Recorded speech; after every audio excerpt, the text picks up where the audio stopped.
வணக்கம், நான் உங்க டாக்டர் ஆஷா லெனின் பேசுறேன்.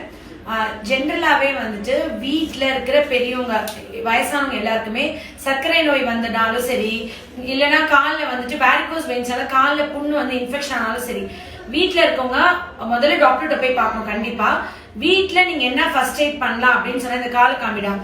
இப்ப இவங்க காலை கட்டு போட்டிருக்காங்கல்ல, இவருக்கு இதெல்லாம் வந்து முழுசா கருப்பா இருந்தது. இப்ப இந்த காலை விரல அசைக்க முடியுதான்னு பாருங்க. முதல்ல இப்ப இந்த விரல தனித்தனியா அசைக்க முடியல, கட்டை விரல மட்டும் அசைக்க முடியல. இவங்களுக்கு வந்து இது வந்து ரொம்ப கருப்பா இருந்து இப்ப கொஞ்சம் கலர் மட்டும் மாறி இருக்கு.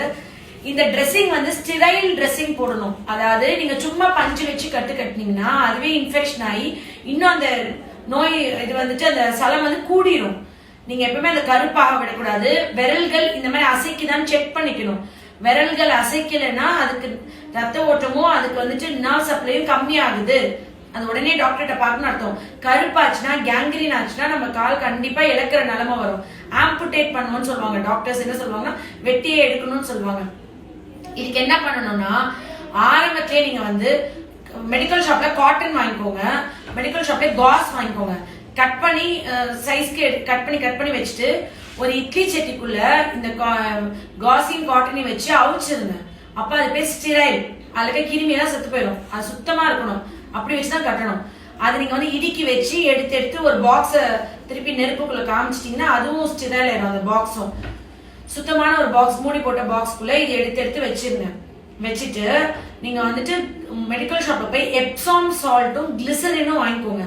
Epsom சால்ட்ன்றது magnesium sulphate. ஏற்கனவே நான் நிறைய வீடியோல சொல்லியிருக்கேன். கால் வீக்கம் இருக்கு, தூக்கம் வராம இருக்கு, ரொம்ப ஸ்ட்ரெஸ் இருக்குங்க, வேரிகோஸ் வெயின்ஸ் இருக்கவங்களுக்குலாம் கால் பக்கெட் தண்ணியில 3 ஸ்பூன் அந்த எப்சாம் சால்ட்டை போட்டுட்டு நீங்க வந்து அதை டெய்லி நைட் கால் வச்சுட்டு தூங்கணும்னு சொல்லியிருக்கேன். அது வந்து என்னன்னா அவங்களோட கால் வீக்கம் வந்ததுக்கு இன்ஃபெக்ஷன் ஆயிடுச்சு, சலம் வச்சிருச்சு. அது கால் ரத்த குழாய்களால வந்தாலும் சரி, சர்க்கரை நோயினால வந்திருந்தாலும் சரி, அந்த மாதிரி இருக்குன்னா நீங்க வந்துட்டு சும்மா 1 டம்ளர் தண்ணி எடுத்துக்கோங்க. 1 டம்ளர் தண்ணி 200 ml எடுத்துக்கோங்க. அதுல வந்து ஒரு 5 இருந்து 6 ஸ்பூன் எப்சாம் சால்ட் போட்டு கொதிக்க வைங்க. அது 1/2 டம்ளர் அளவுக்கு பாயசம் கன்சிஸ்டன்சி வந்துடும். அதை வந்து எடுத்து ஒரு மூடி கிளிசரின் ஊத்தி அதுல இந்த காட்டனையும் காஸையும் டிப் பண்ணி அங்க வச்சு சுத்தி கட்டிட்டீங்கன்னா அப்படியே நெக்ஸ்ட் டே சலமே பிடிக்காம சின்னதா இருக்கும் போதே நீங்க செஞ்சிடலாம்.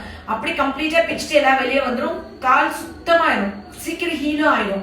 ஜென்ரலா இப்ப எங்க மாமியாருக்கு ஒரு கால் இன்ஃபெக்ஷன் இருக்குன்னா கூட நான் வந்து இந்த எப்சாம் சால்ட் கிளிசரின் வச்சு தான் ட்ரெஸ்ஸிங் பண்ணுவேன். அது ரொம்ப ஈஸியா ஹீல் ஆயிடும். நீங்க டாக்டர்கிட்ட போயிட்டு மருந்து சாப்பிட்டு எல்லாம் பண்ணுங்க. ஃபர்ஸ்ட் வீட்ல என்ன பண்ணலாம், ஆரம்பத்திலே லைட்டா வீக்கம் இருக்கும் போதே, லைட்டா கால் இது இருக்கும் போதே இது பண்ணீங்கன்னா வடிஞ்சு கால் சேவ் பண்ணலாம். உங்க காலை காப்பாத்துறது ரொம்ப முக்கியம். அந்த இன்ஃபெக்ஷன் வந்து உயிர்க்கே ஆபத்தாகலாம். செப்டிசிமிக் ஷாக் கூட போகும். அது வந்து வெறும் கால் எடுக்கிறது மட்டும் இல்ல, அடுத்த லெவலுக்கு அது இன்ஃபெக்ஷன் ஆச்சுன்னா அது நம்ம உயிர்க்கே ஆபத்தாகும். ஸோ வீட்டுல பெரியவங்க வயசானவங்க இருக்காங்க, சின்னதா காலில் ஒரு புண் வருது, இது பண்ணுதுன்னா முதல்ல இது பண்ணிட்டு ஹோமியோல நிறைய மெடிசன்ஸ் இருக்கு. அந்த இன்ஃபெக்ஷன் சரியாக, புண்ணு சரியாக, அலோபதியில ஆன்டிபயோட்டிக்ஸ் கொடுப்பாங்க. ஏதோ ஒன்று ஒரு டாக்டரோட பரிந்துரைக்கு போகணும். இந்த கால் கருப்பாயி கேங்க்ரீன் ஆகி விரல்களோட மூவ்மெண்ட்ஸே குறைஞ்சதுக்கு அப்புறம் நீங்க டாக்டர்கிட்ட போனீங்கன்னா உங்களுக்கு சரி பண்றது கொஞ்சம் சிரமமாயிடும். ஸோ ஆரம்ப ஸ்டேஜ்ல இதெல்லாம் நீங்க பண்ணிக்கோங்க.